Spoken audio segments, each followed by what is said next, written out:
Hello guys, வணக்கம், welcome to the channel. So இன்றைக்கி வந்து நம்ம பார்க்க போகிறது என்னோடய Yamaha ஃபேஸரோட ஃப்ரண்ட் டயரோட 20,000 கிலோமீட்டர்ஸ் ஓனர்ஷிப் ரிவ்யூ.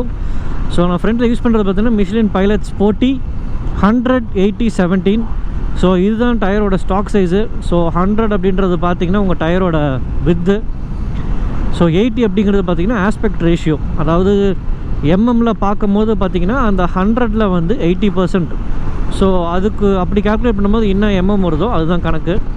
ஸோ 17ங்கிறது உங்களோட ரிம் சைஸ். ஸோ இது பேசிக்கலி பார்த்திங்கன்னா ஒரு nylon tyre, bias ply construction அப்படின்ற மெத்தடில் கன்ஸ்ட்ரக்ட் பண்ணுற டயர்ஸ் இது. ஸோ இந்த டயர்ஸ் ஜென்ரலாக நான் வாங்கும்போது பார்த்திங்கன்னா ரொம்ப ரிசர்ச் பண்ணி யோசிச்சு தான் வாங்கினேன்.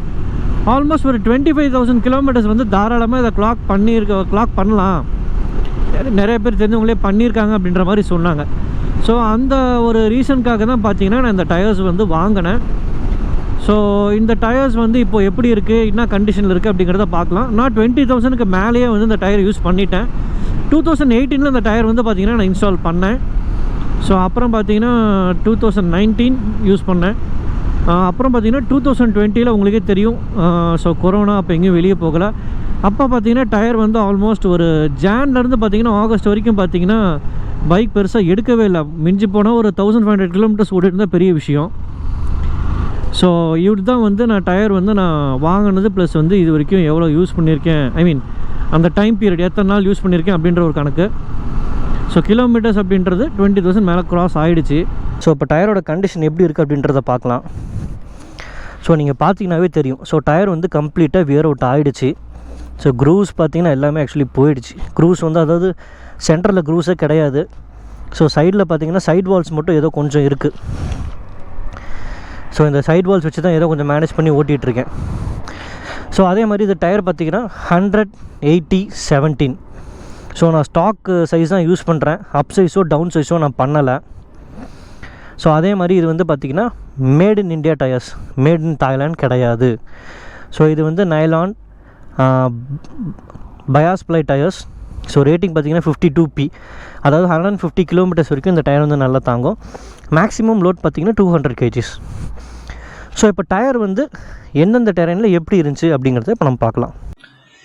ஸோ ஃபஸ்ட்டு விஷயம் என்னன்னா சிட்டி ரைடில் எப்படி இருக்குது அப்படின்றது பார்க்கலாம். ஸோ சிட்டி ரைடில் பார்த்திங்கன்னா நம்ம சிட்டியில் வந்து ஆவரேஜாக 50 to 70 கிலோமீட்டர் ஸ்பீடில் தான் பார்த்திங்கன்னா நம்ம ட்ரைவ் பண்ணுவோம். ஸோ அப்படின்றப்ப அந்த ஸ்பீடில் வந்துட்டு உங்களுக்கு ஸ்டாக்கை கம்பேர் பண்ணுறப்போ பெரிய டிஃப்ரென்ஸ் தெரியாது, பட் மைண்டாக ஒரு டிஃப்ரென்ஸ் தெரியும்.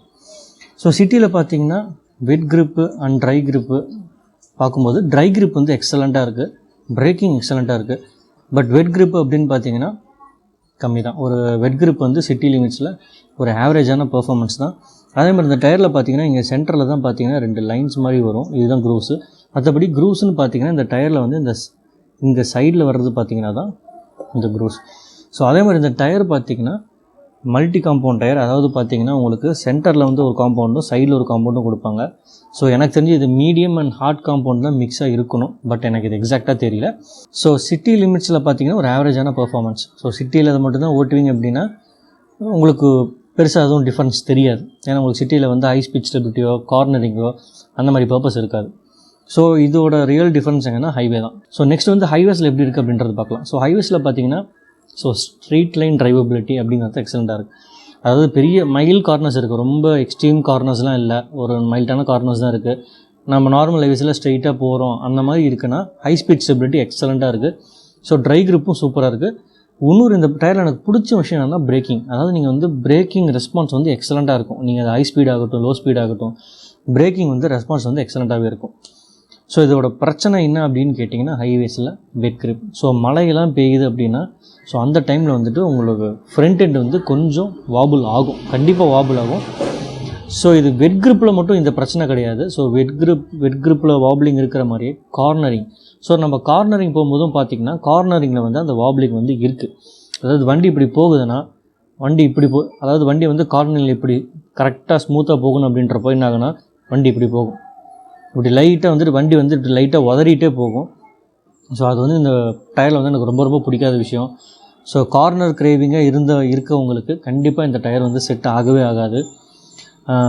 ஸோ நெக்ஸ்ட்டு வந்து பார்த்திங்கன்னா ஸோ ஹைவேஸில் பார்த்திங்கன்னா ட்ரை கிரிப் எக்ஸலண்ட்டாக இருக்குது, பிரேக்கிங் எக்ஸலண்ட்டாக இருக்குது, வெட் கிரிப்பு சுத்தமாக சரியில்லை. அதே மாதிரி கார்னரிங் ப்ராப்பராக இல்லை. கார்னரிங் வந்து நல்லா பார்த்தீங்கன்னா உங்களுக்கு அந்த ஷேக் வந்து இருக்குது. ஸோ நெக்ஸ்ட்டு வந்து வேறு என்னென்ன பிரச்சனைகள் இந்த டயரில் இருக்குது, என்னென்ன ப்ளஸ் இருக்குது. ஸோ ப்ளஸ்ஸை விட பார்த்தீங்கன்னா மைனஸ் தான் ஜாஸ்தி இருக்குது. ஸோ சிட்டி லிமிட்ஸில் பார்த்துட்டோம், ஹைவேஸ் பார்த்துட்டோம். நெக்ஸ்ட் வந்து off road. So off road பார்த்தீங்கன்னா ஒரு டீசெண்டான ஆஃப் ரோடிங் பண்ணலாம். ஆக்சுவலி இந்த டயர் வச்சு தான் பார்த்தீங்கன்னா நான் லடாக் வந்து போனேன். ஸோ நான் டியூவல் பர்பஸ் டயரோ இல்லை ஆஃப் ரோட் டயரோ நான் இன்ஸ்டால் பண்ணல. இந்த டயரில் தான் போனேன், எனக்கு எந்த இஷ்யூவும் இல்லை. பட் நான் லடாக்கில் போனப்போ பார்த்தீங்கன்னா நான் எந்தெந்த சர்வீஸில் மேக்ஸிமம் போனீங்கன்னா ஸ்ட்ரீம் கிராசிங்ஸ் நிறைய போனேன். அப்புறம் பார்த்தீங்கன்னா லூஸ் கிரேவல்.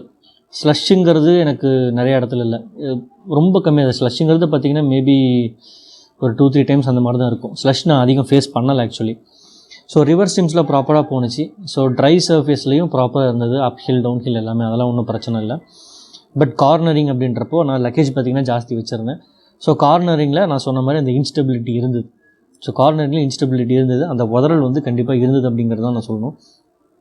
ஸோ நெக்ஸ்ட்டு விஷயம் பார்த்திங்கன்னா லூஸ் கிரேவல். ஸோ உங்களுக்கு தெரியும் லடாக்கில் வந்து நிறையா பிளேஸஸில் வந்து உங்களுக்கு ரோட்லேயே மணல் இருக்கும்.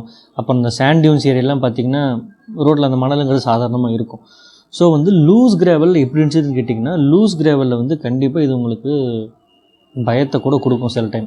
ஏன்னா லூஸ் கிரேவலில் வந்து அந்த ஸ்டிஃப்னஸ் இல்லை, அந்த grip வந்து இல்லை. ஸோ லூஸ் கிரேவலில் அப்படின்னு பார்த்தீங்கன்னா அந்த grip வந்து சுத்தமாக கிடையாது. நீங்கள் லூஸ் கிரேவலில் போனீங்கன்னா ஏதோ அப்படியே வண்டி அப்படியே விழுகு போகுதோ அப்படின்ற ஒரு ஃபீலிங் தான் லூஸ் கிரேவலில் கொடுக்கும். ஸோ லூஸ் கிரேவலில் செமையாக சொதப்பும், இந்த டயர் செட் ஆகாது. நெக்ஸ்ட்டு வந்து பார்த்திங்கன்னா ஸ்லஷ்.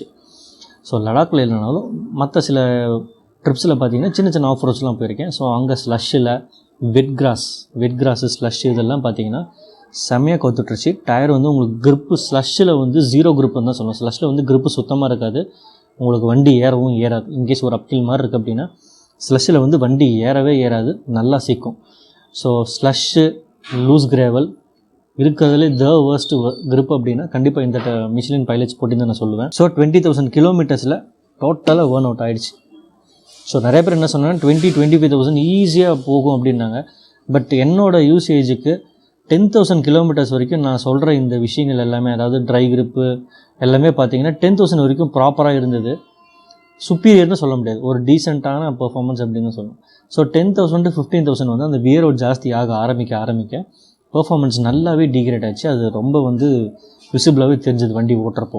ஸோ பார்த்தீங்கன்னா கார்னரிங் இஷ்யூ வரும். அப்புறம் கார்னரிங்கில் வந்து முன்ன வந்து லைட்டாக வாப்ளிங் இருந்தால் இப்போ ஜாஸ்தி வாப்ளிங் இருக்குது, ரொம்ப அதிரும். வெட் சர்ஃபேஸில் வந்து பார்த்திங்கன்னா grip சுத்தமாகவே இருக்காது. ஸோ ஸ்லஷ்ஷு, லூஸ் கிரேவெல்லாம் அதில் போகிறத பற்றி நீங்கள் டோட்டலாக மறந்துடணும். ஏன்னா அதெல்லாம் நீங்கள் கொஞ்சம் வேகமாக போய் மைல்டாக பிரேக்கிங் பிடிச்சினாலோ இல்லை கொஞ்சம் கண்ட்ரோல்னாவோ கண்டிப்பாக வந்து இந்த டயர் வந்து உங்களை வலிக்கி விடும். ஸோ இந்த டயரில் இன்னொரு பிக்கஸ்ட் ட்ராபேக் என்னன்னு கேட்டிங்கன்னா பம்பி ரைட்னால் உங்களுக்கு வண்டி போகும்போது குதிச்சு போகும். நீங்கள் வந்து ஏர் வைங்க, நைட்ரஜன் வைங்க, நீங்கள் ப்ராப்பர் பிஎஸ்ஐ பிடிச்சாலுமே கூட அந்த வண்டி பார்த்திங்கன்னா இப்படி குதிச்சு போகும். அதாவது ஹை ஸ்பீடில் நமக்கு பெருசாக தெரியாது. ஸோ இந்த குதிச்சு போகிறது என்ன ஆகுதுன்னா, ஹை ஸ்பீடில் பார்த்திங்கன்னா அந்த ஸ்டெபிலிட்டி இஷ்யூஸ் வருது. எப்போ அப்படின்னா அந்த 10,000 கிலோமீட்டர்ஸ் நான் எப்போ க்ராஸ் பண்ணணும், அந்த 10 to 15 இருக்கிறதுலே worst. ஸோ 15 to 20 வந்து பார்த்திங்கன்னா அது என்ன வார்த்தை சொல்கிறதுன்னு எனக்கு தெரியல, மொத்தமாக போயிடுச்சு அப்படின்னு தான் சொல்லணும். ஸோ இந்த உதறல்கள் வந்து ஹை ஸ்பீடில் அஃபெக்ட் ஆகுது. பட் லோ ஸ்பீட்னு பார்த்தீங்கன்னா ஒரு 60 to 70. ஸோ இந்த ரேஞ்சில் போனீங்க அப்படின்னா நல்லாவே உங்களுக்கு ஃபீல் ஆகும். வண்டி ஓடிட்டு இருக்கும்போது வண்டி இப்படி குதிச்சு போகும், அந்த பம்ப்பு தெரியும், நல்லா குதிச்சு போகும். ஸோ இந்த டயரில் வந்துட்டு அதுவும் ஒரு பிரச்சனை. ஸோ அட்வான்டேஜஸ் அப்படின்னு பார்க்கும்போது ட்ரை கிரிப் எக்ஸலண்ட்டாக இருக்குது, பிரேக்கிங் வந்து டு த கோர் எக்ஸலண்ட். அதாவது பார்த்திங்கன்னா பிரேக்கிங் ரெஸ்பான்ஸ் வந்து எக்ஸலண்ட்டாக இருக்குது. இது வரைக்கும் எந்த இஷ்யூஸும் இல்லை, அதாவது டயர் வியர் அவுட் ஆகியுமே இஷ்யூஸ் கிடையாது. ஸோ பிரேக்கிங் வந்து நல்லாயிருக்கு.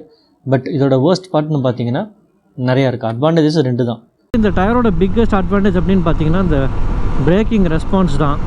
இப்போ அந்த பிரேக்கிங் ரெஸ்பான்ஸ் வந்து பார்த்திங்கன்னா நல்லா எக்ஸலண்ட்டாகவே இருக்கும். ஸோ டயர் எனக்கு 20,000 ஆகி வியர் அவுட் ஆகியுமே பார்த்திங்கன்னா ரொம்ப எக்ஸலண்ட்டாகவே இருக்குது. ஸோ பார்த்திங்கனாவே தெரியும்.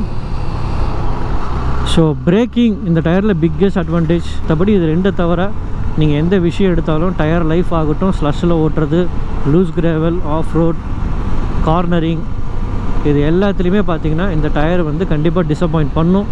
ஸோ இந்த டயர் வந்துட்டு நான் ரெக்கமெண்ட் பண்ண மாட்டேன். ஸோ இதுக்கு பதிலாக நீங்கள் அப்போலும் அந்த மாதிரி பிராண்ட்ஸ் போகலாம்.